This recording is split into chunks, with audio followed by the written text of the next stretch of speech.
ജനവാസ മേഖലയിൽ ഭീതി വരുത്തിയ കടുവ ചത്തു. മയക്കുവെടിവെച്ച് പിടികൂടുന്നതിനിടയിലാണ് കടുവ ചത്തത്. പ്രദേശത്തെ തേയിലത്തോട്ടത്തിന് ഉള്ളിലായിരുന്ന കടുവയെ വെറ്റിനറി ഡോക്ടർമാരായ അനുരാജിന്റെ അനുമോദിന്റെ നേതൃത്വത്തിലുള്ള സംഘമാണ് മയക്കുവെടി വെച്ചത്.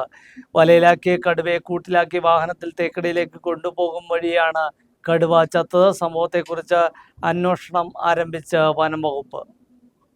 വണ്ടിപ്പെരിയാർ ഗ്രാമ്പിയിൽ ഭീതി പരത്തിയ കടുവ ചത്തു. ദൗത്യത്തിനിടെ വനം വകുപ്പ് ഉദ്യോഗസ്ഥർക്ക് നേരെ ചാടിയ കടുവയ്ക്കു നേരെ വെടിവെച്ചിരുന്നു. ഉദ്യോഗസ്ഥർക്ക് നേരെ പാഞ്ഞെടുത്ത കടുവയെ സ്വയംരക്ഷ കണക്കിലെടുത്ത വനം വകുപ്പ് ഉദ്യോഗസ്ഥർ വെടിവെക്കുകയായിരുന്നു.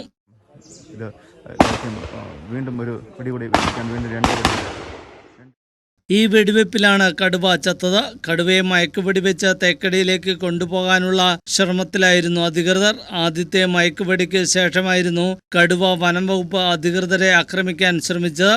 അതിനുശേഷം കടുവയ്ക്ക് നേരെ വെടിയുതിർക്കുകയായിരുന്നു.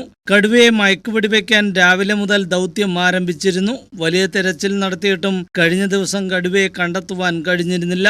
അതിനിടെ ഇന്ന് പുലർച്ചെ വണ്ടിപ്പെരിയാറിന് സമീപം അരണക്കല്ലിലെത്തിയ കടുവ പ്രദേശവാസികളുടെ പശുവിനെയും വളർത്തുനായെയും കടിച്ചു കൊന്നിരുന്നു.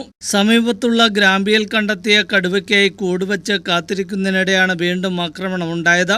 ലയത്തിനോട് ചേർന്ന വേലിക്ക് സമീപം തേയിലത്തോട്ടത്തിലാണ് ഇന്ന് കടുവയെ കണ്ടെത്തിയത്. എന്നാൽ അവിടെ വെച്ച് മയക്കുവെടിവെക്കാനുള്ള സാഹചര്യമുണ്ടായിരുന്നില്ല. തുടർന്ന് മറ്റൊരു സ്ഥലത്തേക്ക് കടുവ നീങ്ങിയ ശേഷമാണ് മയക്കുവെടിവെച്ചത്. News bureau, Peermade.